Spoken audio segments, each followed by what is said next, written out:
శ్రీ కడియం శ్రీహరి గారు. అధ్యక్ష,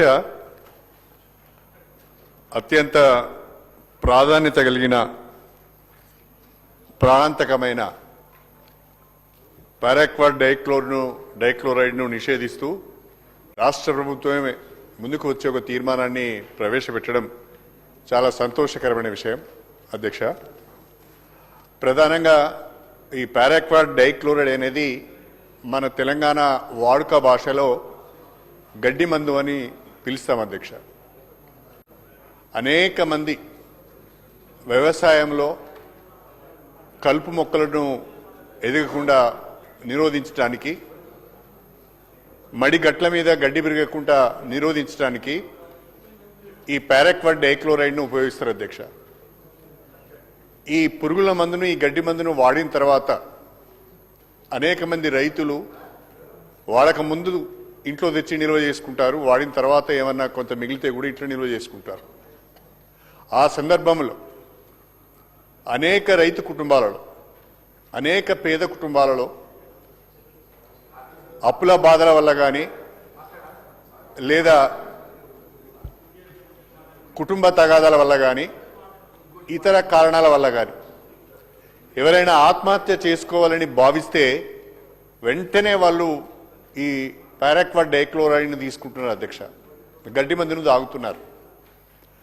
గడ్డి మంది తాగిన వాళ్ళలో 98%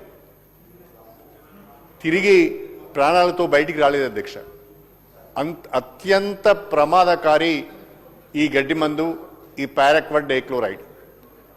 డాక్టర్లు సైతం ఆశ్చర్యపోయే మందు. అధ్యక్ష, ఇది వాళ్ళు కూడా ఎవరైనా ఈ గడ్డి మందు సేవించి హాస్పిటల్స్కి వచ్చినప్పుడు వాళ్ళని బ్రతికించాలనే వాళ్ళు చేసే ప్రయత్నంలో చేతులు ఎత్తేసే పరిస్థితి కనిపిస్తున్నది. అధ్యక్ష, కారణం ఏంటంటే అధ్యక్ష, అనేక పురుగుల మందులకు యాంటీడోట్ ఉంది. అధ్యక్ష, కానీ దురదృష్టం ఏంటంటే ఈ పారాక్వాట్ డైక్లోరైడ్కు యాంటీడోట్ లేదు, విరుగుడు మందు లేదు.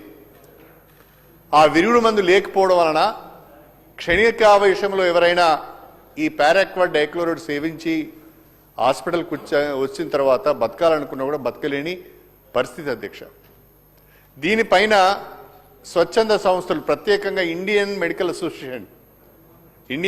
అసోసియేషన్ తెలంగాణ వారు ఈ మధ్యనే మార్చి 3వ తారీఖు నాడు ఒక రౌండ్ టేబుల్ కాన్ఫరెన్స్ ఏర్పాటు చేసిన. అధ్యక్ష, రాష్ట్రంలో ఉన్న అన్ని రాజకీయ పార్టీలను, స్వచ్ఛంద సంస్థలను, పేరుగాంచిన డాక్టర్లందరూ కూడా పిలిచి ఒక రౌండ్ టేబుల్ కాన్ఫరెన్స్ చేశారు.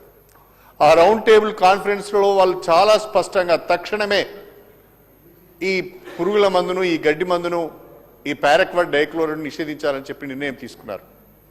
ఇదే విషయాన్ని 27 మార్చి 2026 నాడు లోకసభలో వరంగల్ పార్లమెంట్ సభ్యురాలు డాక్టర్ కడియం కావ్య గారు కూడా లేవనెత్తడం జరిగింది. అధ్యక్ష, గతంలోనే వరల్డ్ హెల్త్ ఆర్గనైజేషన్ WHO, అదేవిధంగా international agency for research on cancer, ఈ రెండు సంస్థలు ప్రపంచవ్యాప్తంగా దీన్ని నిషేధించాలని చెప్పిన. అధ్యక్ష, ఇంకా విచిత్రమైన విషయం ఏంటంటే స్విట్జర్లాండ్లో ఈ మందు తయారవుతుంది. అధ్యక్ష, కానీ ఆ దేశంలో మాత్రం ఈ మందును వాడరు. దేనికి వాడరు? బయటి దేశాలకు మాత్రమే దీన్ని ఎక్స్పోర్ట్ చేస్తుంటారు.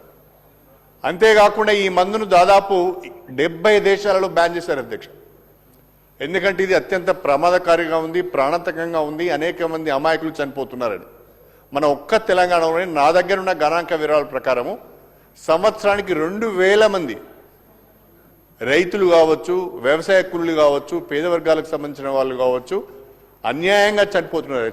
అధ్యక్ష, ఒక్క తెలంగాణలోనే 2000 మంది చనిపోతున్నారంటే భారతదేశ వ్యాప్తంగా సంవత్సరానికి ఎంతమంది ఈ గడ్డి మంది బారిన పడి చనిపోతున్నారో దయచేసి మీరు అర్థం చేసుకోవాల్సింది నేను ప్రత్యేకంగా కోరుతున్నాను. అధ్యక్ష, దయచేసి మన రాష్ట్ర ప్రభుత్వానికి కూడా దీన్ని 60 రోజుల నుంచి 90 రోజుల వరకు నిషేధించే అధికారం ఉన్నది.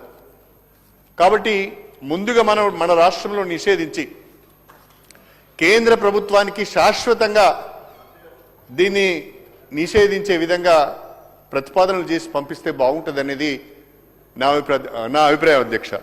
ఇప్పటికే మన దేశంలో చాలా రాష్ట్రాలలో ఒరిస్సా కానీ కేరళ కానీ మరికొన్ని రాష్ట్రాల్లో కూడా దీన్ని పూర్తిగా నిషేధించిన అధ్యక్ష.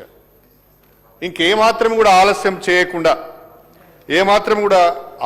చేయకుండా ఈ పారాక్వాట్ డైక్లోరైడ్ను గడ్డి మందును తెలంగాణ రాష్ట్రంలో నిషేధించి వేలాది ప్రాణాలను నిలబెట్టే విధంగా ఈ శాసనసభ ఏకగ్రీవ తీర్మానం చేయడమే కాకుండా మనకున్న అధికారాన్ని ఉపయోగించుకొని ముందుగా మన రాష్ట్రంలో 2 లేదా 3 నెలల పాటు నిషేధాన్ని విధించి ఈ నిషేధ కాలంలో కేంద్ర ప్రభుత్వం పైన ఒత్తిడి తీసుకొచ్చి భారతదేశ వ్యాప్తంగా ఈ పారాక్వాట్ డైక్లోరైడ్ను నిషేధించాలని చెప్పి ఆ విధంగా రాష్ట్ర ప్రభుత్వం చర్యలు ఉండాలని చెప్పి గౌరవ ముఖ్యమంత్రి గారి నేతృత్వంలో అనేక విప్లవాత్మకమైన నిర్ణయాలు తీసుకుంటున్నాం. ప్రోయాక్టివ్గా ముందుకు వెళ్తున్నాం. ఈ విషయంలో కూడా దేశానికి ప్రోయాక్టివ్గా తెలంగాణ మార్గదర్శకంగా ఉండాలని ఒక సూచికగా దిక్సూచిగా పనిచేయాలని చెప్పి నేను మీ ద్వారా ప్రభుత్వాన్ని కోరుతూ ముందు మన రాష్ట్రంలో బ్యాన్ చేయండి, అదేవిధంగా కేంద్ర ప్రభుత్వానికి కూడా దీన్ని పూర్తిగా నిషేధించాలని చెప్పి మీరు రికమెండ్ చేయండి. రికమెండ్ చేయడమే కాకుండా అది నిషేధించబడే విధంగా మీరు ప్రయత్నాలు చేయాలని చెప్పి మీ ద్వారా ప్రభుత్వాన్ని కోరుతూ అవకాశం ఇచ్చిన